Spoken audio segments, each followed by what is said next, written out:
अस्सलाम वालेकुम नाजरीन, आप देख रहे हैं प्रोग्राम क्लैश। मेरा नाम है आयशा यूसुफ। नाजरीन, पाकिस्तानी सियासत में हर दिन नया है, हर दिन कोई ऐसा बयान, ऐसी वीडियो, ऐसी ऑडियो या फिर कोई ऐसी प्रेस कॉन्फ्रेंस, ऐसे हकाइक सामने आ जाते हैं कि हर शख्स हैरान रह जाता है कि आखिर ये हो क्या रहा है। आज मरियम नवाज साहिबा ने प्रेस कॉन्फ्रेंस की और उन्होंने इस प्रेस कॉन्फ्रेंस में बड़े अहम सवालात जो हैं जस्टिस साकिब निसार से कर लिए हैं। उन्होंने कहा है कि आप बताएं कि आपको किसने मजबूर किया इस तरह के फैसले करने के लिए कि नवाज शरीफ को और मरियम नवाज को सज़ा देनी है। साथ ही साथ एक और बात का उन्होंने जो एतराफ़ किया वो ये कि एक ऑडियो आजकल मरियम नवाज साहिबा की भी गर्दिश कर रही है सोशल मीडिया पर, जिसमें वो चंद चैनल्स का नाम लेकर कह रही हैं कि इन चैनल्स को बिल्कुल इश्तिहार नहीं देना है। उन्होंने आज एतराफ़ कर लिया है कि ये उनकी ही आवाज़ है और ये उस वक्त की बात है जब वो मीडिया सेल जो है हेड करती थी पाकिस्तान मुस्लिम लीग नून का और मुस्लिम लीग नून की हुकूमत थी।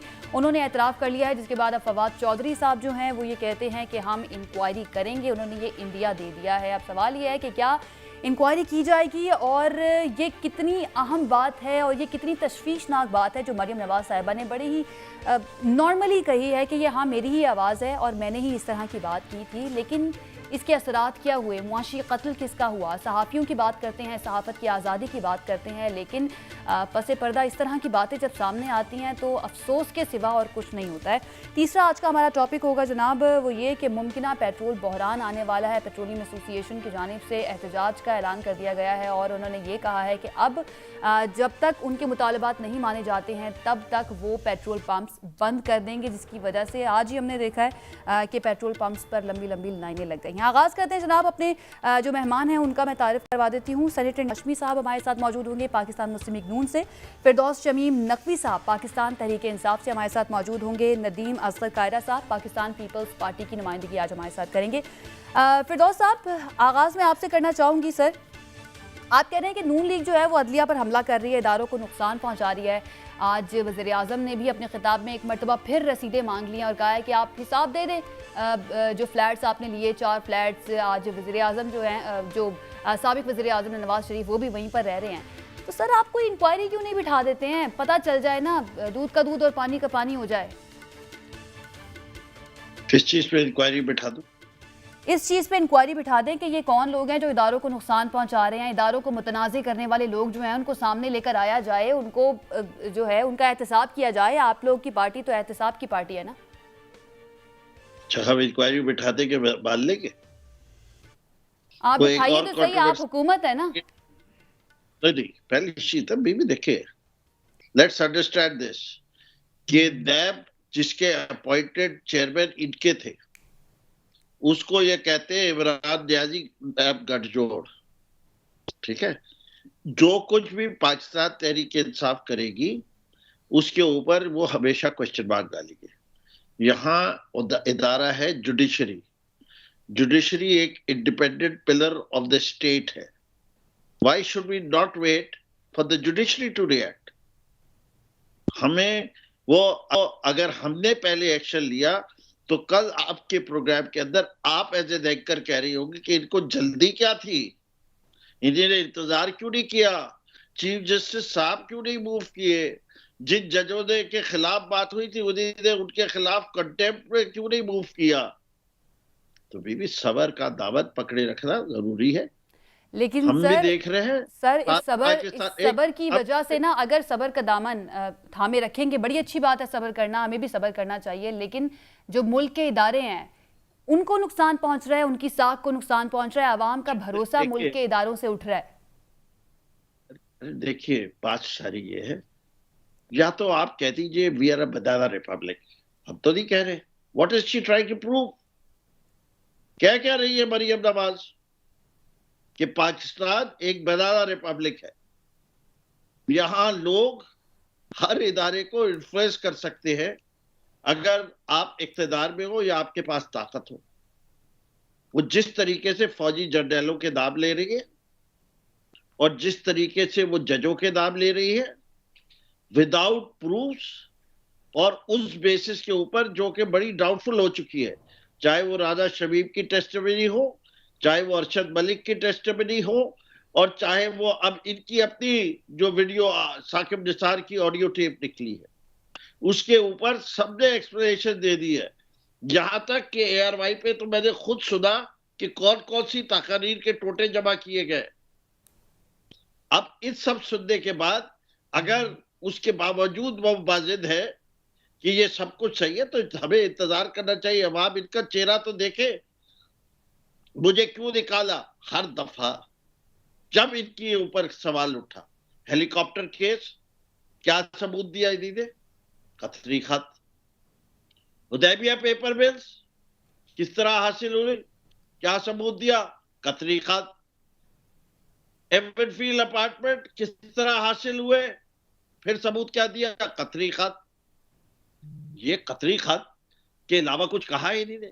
जब इनसे पूछा गया कि जी आप सऊदी अरेबिया माफी मांग के गए हो, क्या? नहीं, हमने कोई माफी नहीं मांगी। मालूम दिया मुशर्रफ साहब ने माफीनामा लिख के सामने कर दिया पब्लिक के। इनकी दादी जी ने जो कहा वो कहा कि जी मेरा कुछ नहीं है। उसके बाद भाइयों ने कह दिया कि जी इनका है, कोर्ट ने कह दिया इनका है। और जो इन्होंने एफिडेविट टाइप किया वो भी झूठा। कोलम्बरी फोर्ट उस वक्त एग्जिस्ट ही नहीं करता था जिस तारीख का ये एफिडेविट किया। आप बताइए कि किस किस चीज को किया जाए इस मुल्क की सियासत के अंदर? कितना झूठ बोल सकते, बोलते रहे। क्या अवाब को नहीं पता? क्या लोग भूल गए कि सरे महल किस तरह लिया गया और किस तरह दिया गया? क्या लोग भूल गए कि प्राइम मिनिस्टर को खत नहीं लिखने दिया? क्या लोग भूल गए कि वाजिद शमसुल हसन को किसने ऑर्डर किया था कि जाओ कागजात ले आओ और डिस्ट्रॉय कर दो?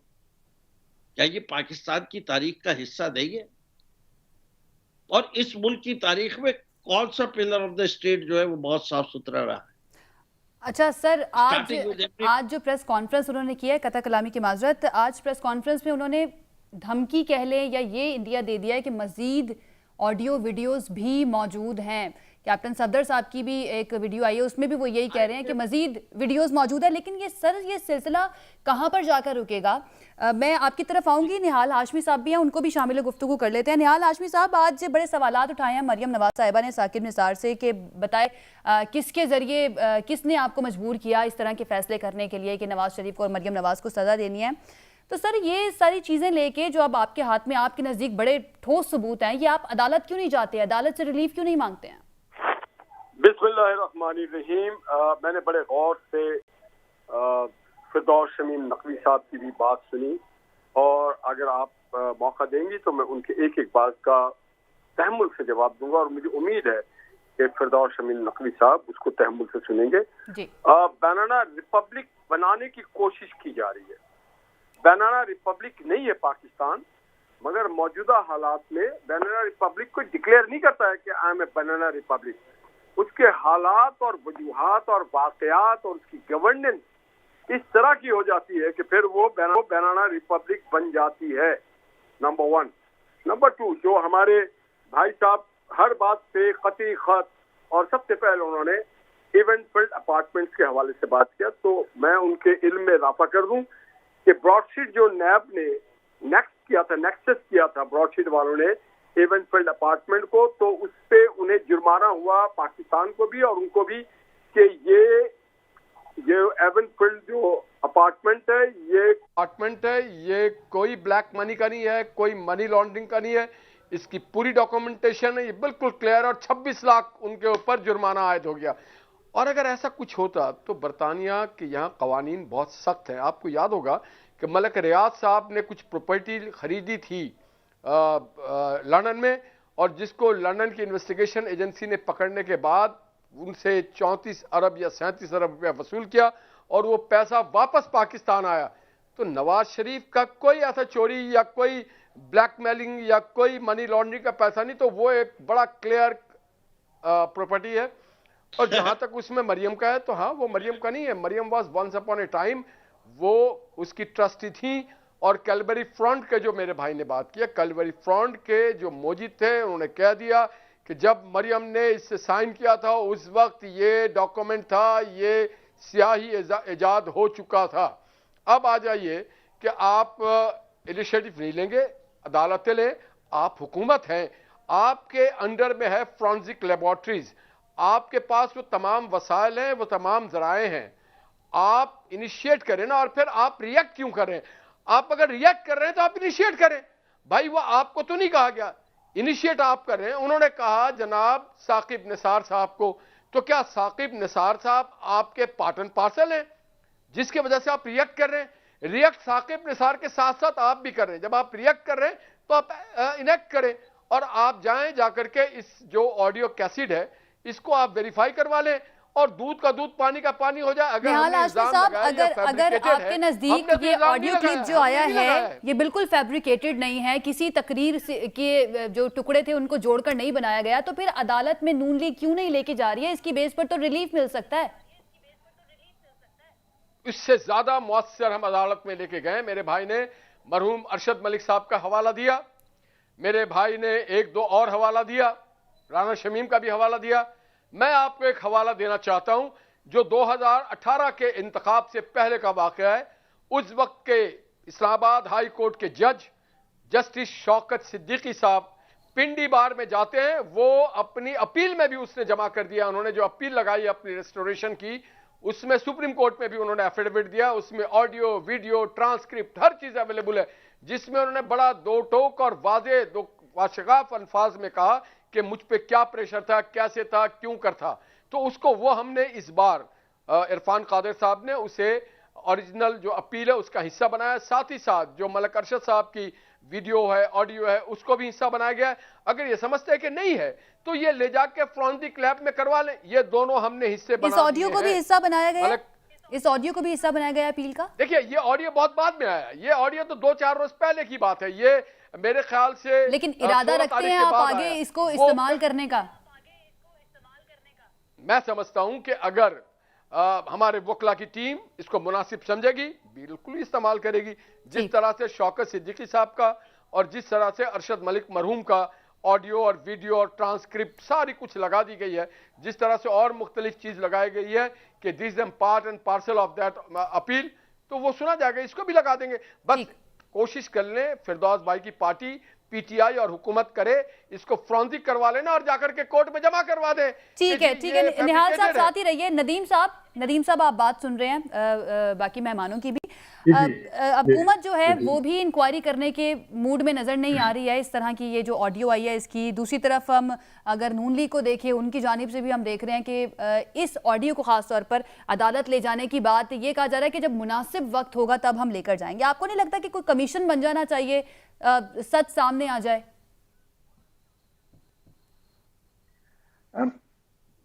कमीशन की क्या जरूरत है? पहली बात यह है कि गवर्नमेंट जो है हमेशा एक मौक़िफ़ इख्तियार करती है कि हम इस मुल्क में करप्शन खत्म करना चाहते हैं, जुडिशरी को आज़ाद देखना चाहते हैं, अदारों को आज़ाद देखना चाहते हैं। तो फिर उसका सबसे बेहतरीन हल यही बनता है कि गवर्नमेंट को ये स्टेप्स उठाने चाहिए। देखिए अपोजिशन में जो है या जिस शख्स को सजा होती है वो बाहर निकल कर उस फैसले के खिलाफ बात भी करता है, उसके ऊपर तनकीद भी करता है। तो गवर्नमेंट अगर समझती है कि ये जो वीडियो आई है गलत है, ये सही नहीं है, तो इसके ऊपर पहले तो सबसे पहले जुडिशरी में जाना, कमीशन बनाना, ये तो बहुत दूर की बात है। पहले सबसे पहले गवर्नमेंट को उसके ऊपर अपने स्टेप्स उठाने चाहिए और उसके ऊपर इंक्वायरी करनी चाहिए और उसको हकायक सामने लेकर आने चाहिए। जैसे फवाद चौधरी साहब ने एक अपनी ट्वीट की है और उन्होंने दिया है, तो मेरे ख्याल में गवर्नमेंट को इसके ऊपर जिस तरह से इंक्वायरियां कराते हैं, सियासी मुखालफिन को जेलों में डालते हैं, FIA से इंक्वायरियां कराते हैं, एंटी करप्शन से करवाते हैं, तो क्या इसकी नहीं हो सकती इंक्वायरी? तो बेहतर तो यही है। मैं तो समझता हूँ कि गवर्नमेंट को इसके ऊपर सबसे पहले आगे आना चाहिए और गवर्नमेंट को ये करना चाहिए, क्योंकि ये अपोजिशन का हक है। जब हम कहते थे कि मोहतरमा बेनजीर भुट्टो शहीद को सजाएं जो है वो टेलीफोन पर दी जा रही हैं, तो उसको कोई लोग नहीं मानते थे। लेकिन जब जस्टिस क्यूम की टैप सामने आई, उसकी आवाज सामने आई, जिसके ऊपर उनको रिजाइन भी देना पड़ा, लेकिन बदकिस्मती यह है कि टेलीफोन कराने वालों के खिलाफ कोई एक्शन नहीं लिया गया। लेकिन ये जो रवायत है जो कई सालों से चली आ रही है, इसको रोकने के लिए मैं समझता हूँ कि सबसे पहले जुडिशरी को भी स्टेप्स उठाने चाहिए और गवर्नमेंट को भी उठाने चाहिए। अपोजिशन का राइट है, हमारा राइट है कि हम हमारे खिलाफ कोई फैसला होता है तो हम अगर वो ठीक फैसला नहीं है तो हमारा हक बनता है कि उसके ऊपर हम बात कर सके। ठीक है। अच्छा, फिर दोस्त शमीम नकवी साहब, आज वज़ीर आज़म खान ने जो खिताब किया उसमें दोबारा से उन्होंने रसीदें मांग ली हैं और कहा है कि आप इस ऑडियो की बात कर रहे हैं कि ठीक है, इस ऑडियो के अंदर जो मुबैना तौर पर कहा गया है साकिब निसार साहब की जानिब से कि इनको लाजमी सजाएं देनी है, लेकिन इससे वो बेगुनाह साबित नहीं हो जाते हैं नवाज शरीफ और मरियम नवाज। अदालत में चले जाना चाहिए था और अदालत में उनको जाके वो जो मनी ट्रेल मांगी गई थी, जो रसीदें मांगी गई थी, वो दे देनी चाहिए थी। ये एक सियासी बयानी के तौर पर लेकर ही चलेगी पाकिस्तान तहरीक इंसाफ, क्योंकि अभी जो आपने गुफ्तगू की है उससे यही लग रहा है कि इसके ऊपर इंक्वायरी कमीशन बनाने का कोई इरादा नहीं है, या फिर इसके ऊपर आगे कोई लाएहमल भी आपकी पार्टी ने तय किया है कि क्या करना है हमें इसके ऊपर। देखिए बीबी, मैं आपसे जो मैंने अर्ज किया था वो कुछ और है, जो ये कह रहे हैं वो कुछ और है। पहले तो मैं बताऊं, पाकिस्तान की तारीख में भी थोड़ा जायजा ले लें। पाकिस्तान की तारीख में कराची की एक बड़ी सड़क के ऊपर पुलिस ने गोली मारी और वजीर आजम के भाई को शहीद कर दिया गया। उसका नाम मुर्तजा भुट्टो था और वो वजीर आजम का नाम था बेनजीर भुट्टो। और आज तक उस इंक्वायरी हुई, ना उनके कातिल पकड़े गए। उनकी बेगम जो है वो आज भी दर्द बदर फिर रही है इंसाफ के लिए। उनके बेटे और बेटी मुल्क के पाकिस्तान में रहना नहीं पसंद करते कि उनको पता है कि हमारी जिंदगी खतरे में है। किससे खतरे में है वो आप खुद फैसला कर लीजिए। इसी पनामा केस के अंदर सुप्रीम कोर्ट ने भी एक इंक्वायरी कमेटी बनाई थी, जिसके जिन लोग थे उनके साथ जो जो हशर नशर किया और जो जो जिस तरीके से जिक्र किया वो भी तारीख का हिस्सा है।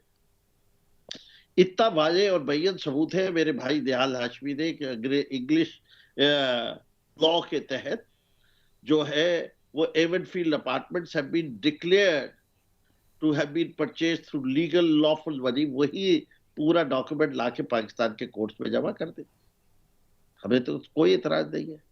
वो जो हार जो किसी ने कहीं से खरीदा था उसका सबूत दे दे। वो जो जिन्होंने खत लिखा था कि मैं दिमागी तौर पर ठीक नहीं हूं, वो खत लाके दोबारा जमा करवा दे। आपको पाकिस्तान की तारीख जब भी देखेगी, इसके अंदर बहुत सारी चीजें ऐसी है जिसकी वजह से for the sake of the state some things have not been done.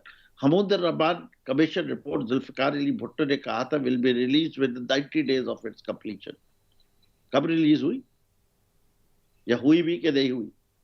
आज किसी से पूछे, मिलती है Hamood Rahman commission report market में? आपका मुल्क 2 लाख हो गया था।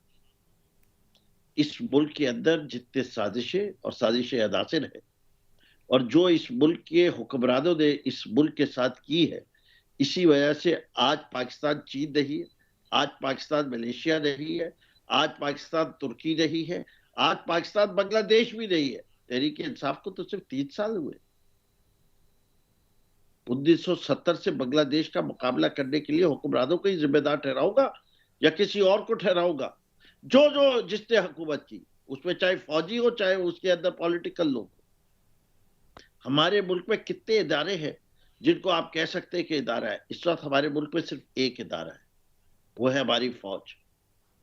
मैं अपने तमाम सियासतदानों से ये गुजारिश करता हूँ, इस मुल्क की सलामती के लिए टू इंश्योर के we remain an independent nation और हमें कोई सब्जुगेट ना कर सके, जब तक और इदारे ना बनाए इस इदारे को तबाह ना करें। फिरदौस साहब, ये मुल्क की पाकिस्तान तहरीक इंसाफ ने इक़्तिदार में आने से पहले वज़ीर आज़म इमरान खान साहब को हम बड़े गौर से सुनते थे, उनके सारे जलसे मैंने भी कवर किए हैं, मैं भी जाती रही हूँ। वो हमेशा ये कहते थे कि हमने अपने इदारों को ठीक करना है, इदारों में इस्लाहात लेकर आनी है। तो सर, आपके 3 साल गुजरने के बाद भी इदारों को इस तरह से मुतनाज़ बनाया जाएगा तो फिर हम ये सवाल पूछेंगे ना कि पाकिस्तान तहरीक इंसाफ की हुकूमत ने क्या किया? देखिए, आपका सवाल हक बजा दे। हम जो जो इस्लाहात लाने की कोशिशें कर रहे हैं उसके साथ आपको मौजूदा हालात भी देखने हैं। हम इदारे बना रहे हैं, हल्के हल्के FBI को रिफॉर्म कर रहे हैं, उसके अंदर ट्रांसपेरेंसी ला रहे हैं। हम इस मुल्क की जुडिशरी को ऑपरेट कर रहे हैं कि भाई आप इंडिपेंडेंटली ऑपरेट करें, हम आपका साथ दे रहे हैं, हमने कोई इंटरफेरेंस नहीं है। ये नहीं मानते, लेकिन हम अकाउंटेबिलिटी के प्रोसेस में हमने जरा बराबर कोई इंटरफेरेंस नहीं किया। ये कहते कुछ भी रहे। हम इलेक्शन को ट्रांसपेरेंट करना चाहते हैं, इलेक्शन कमीशन को इंडिपेंडेंट रखा हुआ है। हमारे खिलाफ फैसले आए, हमने कोई एक्शन लिया। हमने शुगर कमीशन बनाई, कंपटीशन कमीशन को पूरा इख्तियार दिया। हमारे पार्टी के शख्स हैं जिनके ऊपर सबसे बड़ी तारीख की पेनल्टी लगी। तो ये नहीं है कि नहीं कर रहे।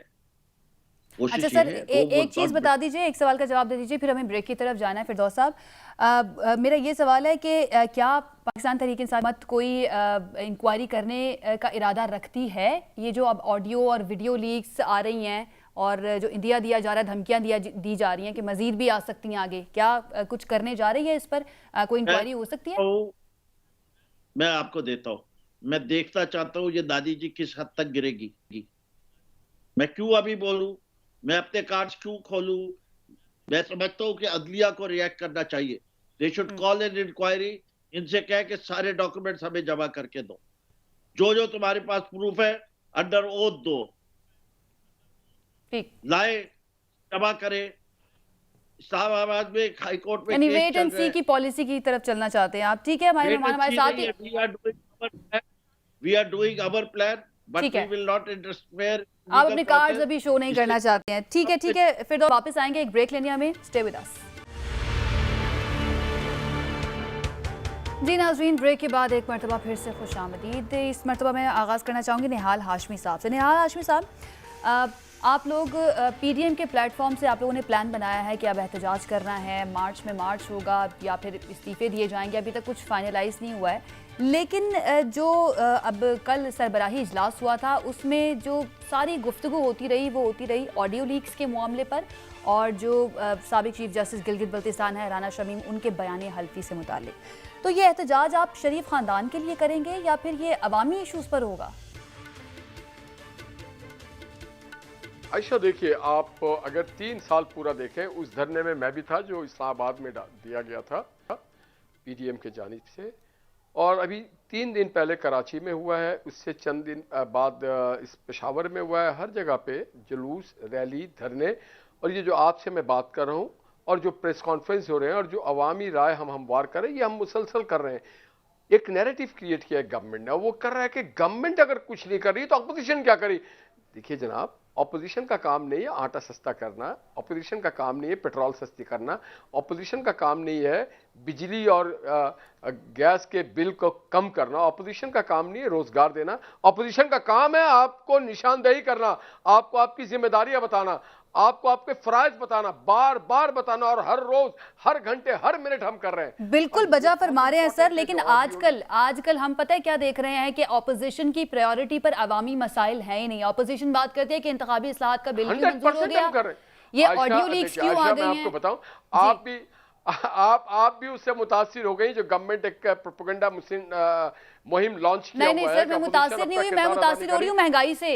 अवाम मुतासिर हो रहे हैं महंगाई से, इसलिए मैं सवाल कर रही हूँ। महंगाई पे अभी हम आपसे बात कर रहे हैं ना, अभी भी हम आपसे बात करें। फिरदौस शमीम नकवी साहब बहुत अच्छे आदमी है, उनका एक क्रेडिट मैं उनको देता हूं कि उन्होंने सुई गैस के सामने खड़े होकर कहा था प्राइम मिनिस्टर को भी कि आपको जवाब देना होगा, आपने वोट लिया, आप महंगा कर रहे हैं, आप गैस नहीं दे रहे। हम भी कह रहे हैं, हम आपके साथ, हम खुशामदेद कहते हैं फिरदौस शमीम नकवी को कि इन्होंने कीमत भी अदा की। ये कायदे हिज़्ब इख्तिलाफ थे सिंध असेंबली में, इनको वहां से उन्होंने हटा दिया, बर्खास्त कर दिया।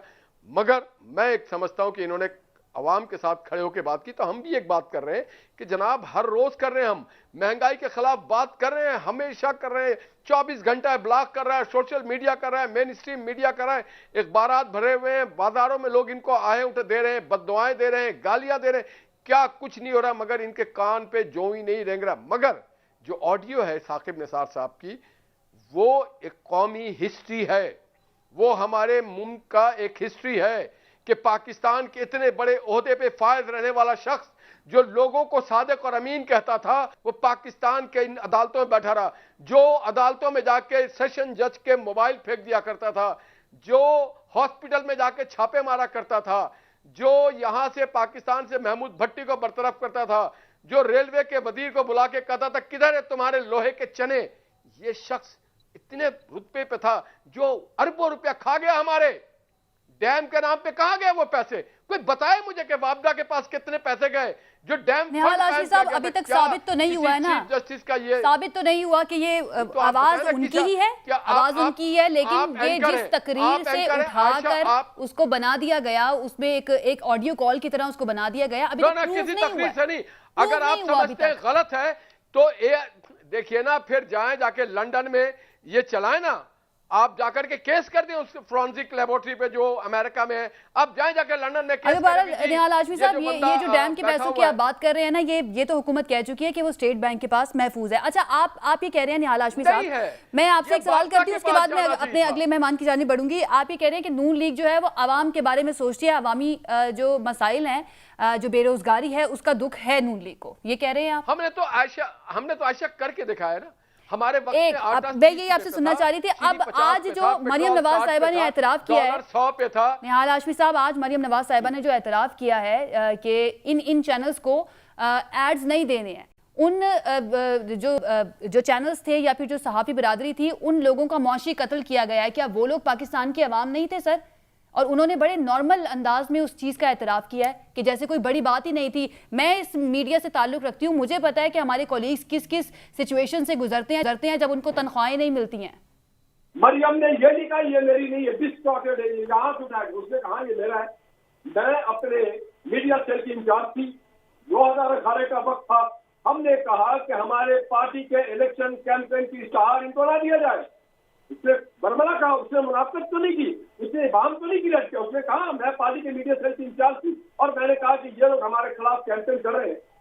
इससे कहाँ पे झूठ साबित होता, कहाँ पे दरोगोई साबित होती, कहाँ पे उसकी गलत बयानी साबित होती? वो कह रही डंके की चोट पे हाँ मेरी आवाम है, हाँ मैंने ये कहा है कि मत दो पार्टी के। तो इसका तो मतलब है कि नून लीग जो है वो फिर अपने पे तनकीद करने वालों को बर्दाश्त नहीं करती ना निहाल हाशमी साहब? नहीं, नून लीग की बात नहीं है। बात यह है कि जो लोग 26 घंटे चला रहे थे इश्तहारात और कमर्शियल और लाइव शो और 24 घंटे इमरान खान के खाली चेयर को दिखा रहे थे, बहुत ख्याल नहीं आया था, ठीक है ना? आपकी मीडिया भी आज डिवीजन में है ना, बहुत कम मीडिया है जो न्यूट्रलिटी के साथ चली है, बिल्कुल क्लियर कट है। आप उठा के आज देख ले, आज जितने टॉक शो बने, एक कह रहे कि जी ऑडियो फेक है, एक कह रहा ऑडियो ठीक है, एक कह रहा कि ये पढ़े मारो, एक कहता है कि जी आप गवर्नमेंट को, मीडिया को डिवाइड करके इन्होंने किसने डिवाइड किया, क्यों डिवाइड किया? आपकी आजादी पे कदगन कौन लगा रहे? चेक करें, देखें कि सहाफी अगवा कैसे हो रहे। इमरान खान साहब बड़ी बातें करते थे, उनके दौर में जितनी सहाफत को और मीडिया पे जर्द लगाए किसी दौर में नहीं लगाए। आप देखिए मीडिया इंडस्ट्री जो है वो मार्जिनलाइज कर दिया गया, आपकी तनख्वाहें खत्म कर दी गई, आपके इश्तहारात खत्म कर दिए गए, उसके निहाल हाशमी साहब देखिए, क्या अब देखिए हम फर्ज कर लेते हैं कि अगली हुकूमत नून लीग की आ जाती है, मरियम नवाज साहिबा को कोई अहम ओहदा जो है उसके अंदर मिल जाता है, तो क्या गारंटी है कि जो तनकीद करेगी मीडिया चैनल तनकीद करेगा उसके इश्तिहार बंद नहीं होंगे? आपके पास में आऊंगी, यही सवाल मैं नदीम साहब से करती हूँ। नदीम साहब, आप सारी सूरत हाल देख रहे हैं, पाकिस्तान पीपल्स पार्टी ये जो जिसका एतराफ़ किया है मरियम नवाज साहिबा ने कि ये आवाज़ मेरी ही है और मैंने ही कहा था कि इन चैनल्स को ऐड नहीं देने हैं, बाकायदा उन्होंने समा का नाम लिया कि समा के साथ अब हमारा पैक्ट नहीं चल सकता क्योंकि ये बहुत तनकीद करते हैं। ये क्या रवैया है सर? तनकीद करने वालों को बर्दाश्त नहीं करना इन्होंने?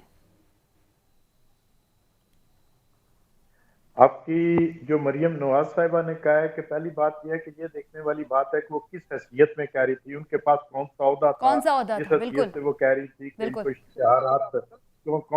इश्तिहारात नहीं देने चाहिए या इनका जो मुआशी कत्ल है वो करना चाहिए। लेकिन यह भी एक बड़ी अच्छी बात है कि उन्होंने इस चीज का एतराफ किया कि मैंने कहा।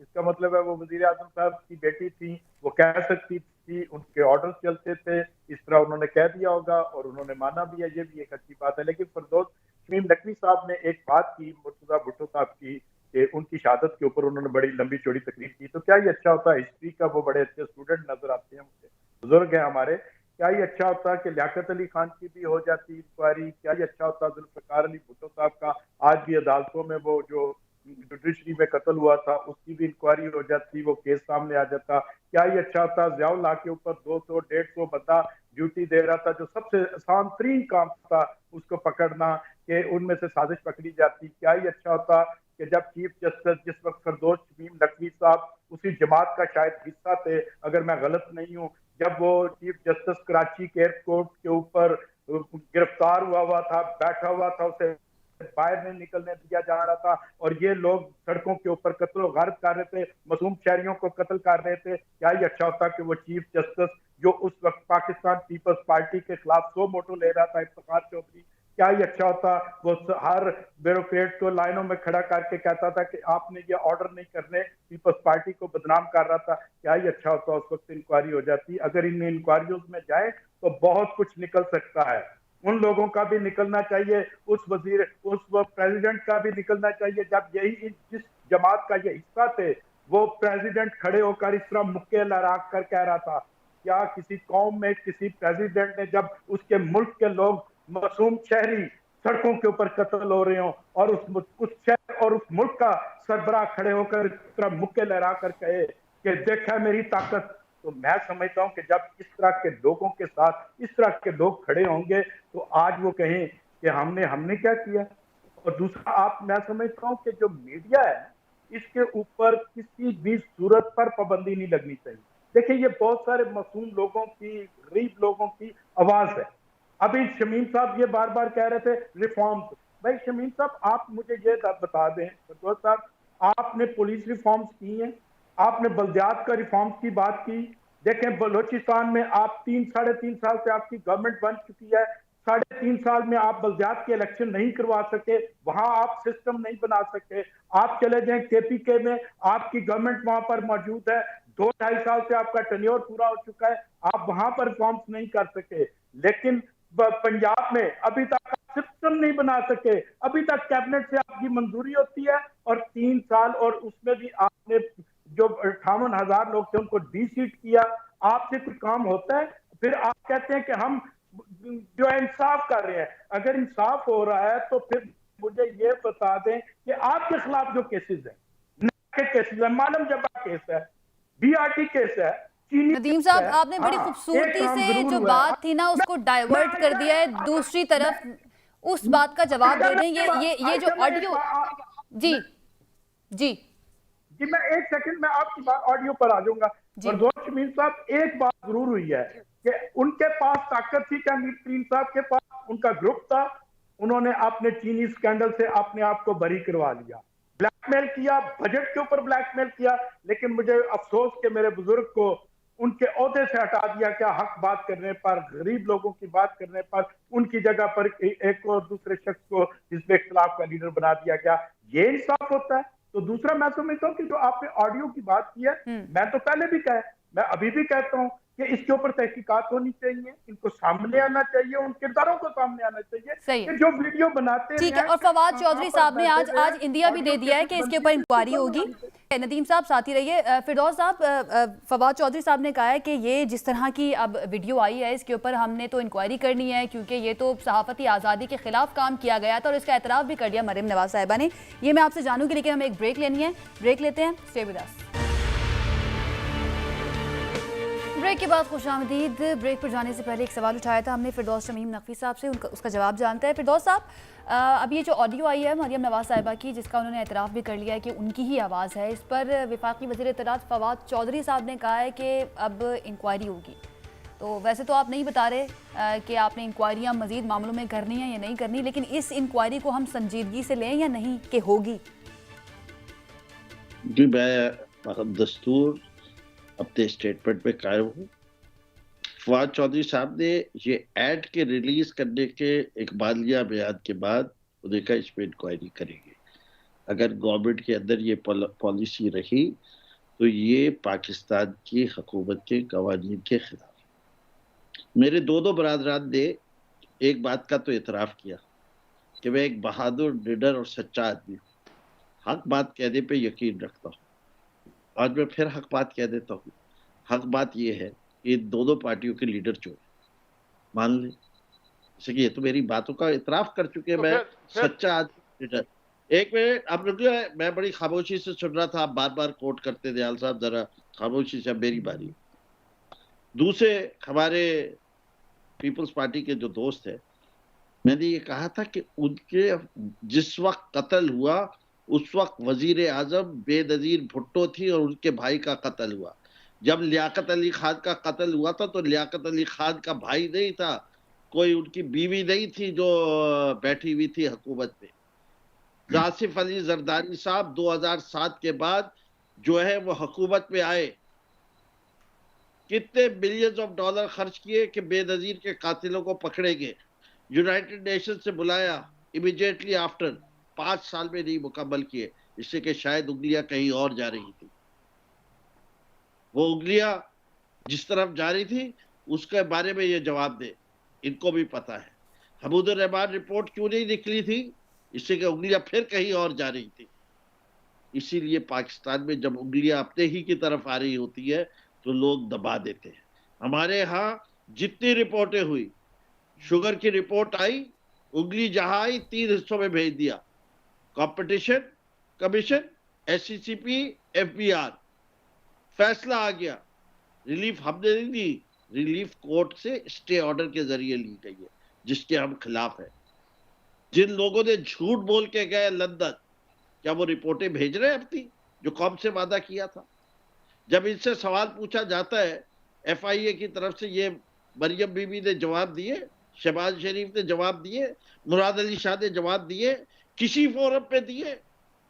आप कर दे अपने जवाब पब्लिक को, अगर ये इतने क्लियर हेडेड है या इतने क्लियर कट सबूत है इनके पास, बताए कि सिंध बैंक से पैसे दिए अच्छा, गए थे कि प्रोग्राम नहीं का दिए। टाइम खत्म हो जाएगा, हमें भी टाइम दीजिएगा इसका खत्म हो जवाब जाएगा, देने आपको पूरा वक्त मिला है, अब आपको बारी नहीं आएगी अनफॉर्चुनेटली। अब मेरी बारी है, अब सुनिए तहम्मुल से आप, और हम इंक्वायरी करेंगे। पहले हम जुडिशरी को पूरा मौका देंगे, ठीक है। नहीं सब हमारा भी मूव हक करे, बनता है। ठीक और है। जब जुडिशरी नहीं मूव करेगी उसके बाद फिर गवर्नमेंट उसके बाद गवर्नमेंट करेगी। ठीक है जी। कायरा साहब, आप कुछ कहना चाह रहे हैं? जी, मैं कहना चाहता हूं कि फरदौस शमीम नकवी साहब ने ठीक कहा है कि मैं कह रहा हूं कि मैं बड़ा जरूरतमंद आदमी हूं, दोनों चोर हैं। अच्छा, ये बताएं कि हमने तो नहीं कभी कहा था कि जो चीनी का रेट बढ़े तो वजीर आजम कहता है, क्या आपका वजीर आजम खुद ही अपने आप को कहता रहा है? हमने तो नहीं उसे चोर कहा। आपकी जुबान, आपका राइट बनता है कि आप हमें चोर कहें, लेकिन अपनी जुबान से आपका वजीर आजम कहता रहा कि तेल का रेट बढ़ेगा, तो अगर तेल चोरी होता है तो उसका जिम्मेदार वजीर आजम होता है और वो वजीर आजम होता है। अगर गरीबों के हकूक पर डाका डाला जाता है तो उस वक्त का वजीर आजम होता है। तो आज जितनी चीजें वजीर आजम आपके खुद ही कहते रहे, तो क्या आप इस चीज को तस्लीम करते हैं कि वो चोर है?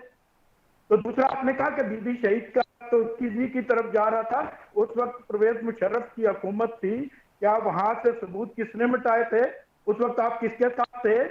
और उस वक्त गिरफ्तार किए, कोर्टों से फैसले आपने करवाने थे, हमने नहीं करवाने थे। साजिश जो थी, जो जहां से हुई थी, ड्रोन अटैक से वो मारे गए थे। हम तो आज भी कहते हैं कि जुल्फिकार अली भुट्टो के केस को अदालतों में से लेकर इंसाफ किया जाए, वो तो नहीं हो रहा।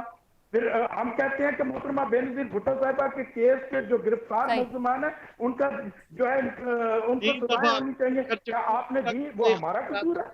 वो तुम्हारी कसूर नहीं है। फरदौस शमीम साहब, पहली बात यह है कि देखिए, बात सुने, आप बड़े जागीरदा, बड़े बाशऊर इंसान है। आपको अपनी जबान के ऊपर जब कोई किसी के ऊपर उंगलियां उठानी हो तो सबसे पहले अपने गिरबान के ऊपर झांकना चाहिए। अच्छा कायरा साहब, अगले टॉपिक की जानिब हमें बढ़ना है, वक्त बहुत कम रह गया है। कायरा साहब, वक्त बहुत कम रह गया, हमें अगले टॉपिक की जानिब बढ़ना है, और इम्पॉर्टेंट टॉपिक है, और वो ये है कि कल से हम सुन रहे हैं कि पेट्रोल जो है वो मिलना बंद हो जाएगा। इसके ऊपर ऑपोजिशन की क्या हिकमत अमली है?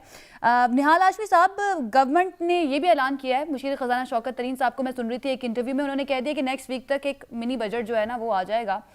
तो मिनी बजट आ रहा है, पेट्रोल महंगा, गैस महंगा, बिजली महंगी, हर एक चीज़ महंगी होने जा रही है, लेकिन ऑपोजिशन का हम देखते हैं कंप्लीटली फोकस जो है वो दूसरे इश्यूज़ की तरफ है, जो उनके ये ऑडियो लीक्स या जिसकी हमने पहले भी बात की उनकी तरफ है। आवाम के इश्यूज़ के ऊपर फोकस क्यों नहीं है सर? अब तो वैसे एक बात है, जो हमारे वफाकी वज़ीर हैं उनके बड़े फेवरेट हो गई है ऑपोजिशन। वो कहते हैं कि हम तो दुआ करते हैं कि अगला हमारे दौर हुकूमत हो तो हमें ऐसी ही ऑपोजिशन दोबारा भी मिले। देखिए, एक तो मैं फिरदौस भाई से कहता हूं कि लगे हाथों वो हमीदुर रहमान कमीशन भी डिक्लेयर कर दें, और जितने भी लीक्स हैं उन सब की भी इंक्वायरी बैठाल दें, तो ये दूध का दूध पानी का पानी हो जाएगा। अभी मेरे भाई ने एक बात बड़ी अच्छी की कि जनाब चोर कौन होता है, मैंने यही सोचा था कि मैं बोलूं, मगर मेरे भाई कायरा साहब ने कह दिया। मगर मैं एक बात इनसे कहना चाहता हूं कि आज दुनिया में पेट्रोल सस्ता तरीन हो चुका है। दुनिया में पेट्रोल सस्ता हो रहा है, हमारे ऊपर पेट्रोल का बम गिर रहा है। दुनिया में चीजें सस्ती हो रही है, हमारे ऊपर महंगी हो रही है। तो ये और कैबिनेट पे कौन बैठा है? ये खुद मानते हैं चीनी चोर, पेट्रोल चोर, दवाई चोर, आटा चोर, एलएनजी का चोर, बिजली का चोर। अब जब पूरी कैबिनेट एटीएम और चोर, और वजीर आजम सबसे बड़ा चोर जिसने अपने मकान की अच्छा, वैसे रेगुलराइज एक चीज मैं क्लियर कर दूं निहाल हाशमी साहब, पूरी दुनिया में पेट्रोल सस्ता नहीं हो रहा, महंगा हो रहा है। ये मैं क्लियर कर दूं। बाकी चीजें मुल्क के अंदर हमारी महंगी है, मुल्क के अंदर हमारी महंगी है। पूरी दुनिया में जो तनख्वाहें वेज है, ऐसा है पूरे दुनिया में वजीर आजम तो हेलीकॉप्टर इस्तेमाल नहीं करता है, यहां तो करता है। पूरे दुनिया में कहते थे कि साइकिल पे चलता है, यहां तो साइकिल पे नहीं चलता है, हेलीकॉप्टर पे चलता है। पूरी दुनिया में कहते थे हम अखराजात कम करेंगे, अखराजात। पूरी दुनिया कहते, कोई वजीर आजम नहीं कहता था कि आईएमएफ के पास जाऊंगा, कर्जा लूंगा तो खुदकशी कर लूंगा। तो हम तो खुदकशी करने नहीं कह रहे, हम तो कह रहे हैं कि जनाब आप पूरी दुनिया में क्या स्टेट बैंक आईएमएफ के पास गिरवी रखा जाता है? पूरी दुनिया में क्या उसकी मईशत जो है वो आईएमएफ के डिक्टेशन पे चलाई जाती है? कतन नहीं, क्योंकि ये नाहल हैं, ये चोर हैं, ये करप्ट हैं। पूरी कैबिनेट इनकी करप्शन से भरी हुई है। एतराफ किया इन्होंने शुगर कमीशन का, मैं नहीं कह रहा हूं, ये खुद एतराफ करें कि हमारे यहाँ हमने इंक्वायरी। ठीक है, बहुत शुक्रिया हमारे मेहमानों का हमें ज्वाइन करने के लिए। वक्त हमारे पास ख़त्म हो गया है। नाज़रीन, आपने तमाम लोगों की गुफ्तगू सुनी और पॉलिटिकल पॉइंट स्कोरिंग जो है वही हमें नज़र आती है, एक दूसरे के ऊपर की जाती है। सवाल जब पूछा जाता है किसी भी इशू से मुतालिक तो दूसरे की बात की जाती है, उस बात का जवाब नहीं दिया जाता, उसे बड़ी खूबसूरती से निकल दिया जाता है। बहरहाल वक्त हमारा ख़त्म हो गया है। कल एक मरतबा फिर से हाजिर होंगे, हमें इजाज़त दीजिए, अपना ख्याल रखिए, अल्लाह हाफ़िज़।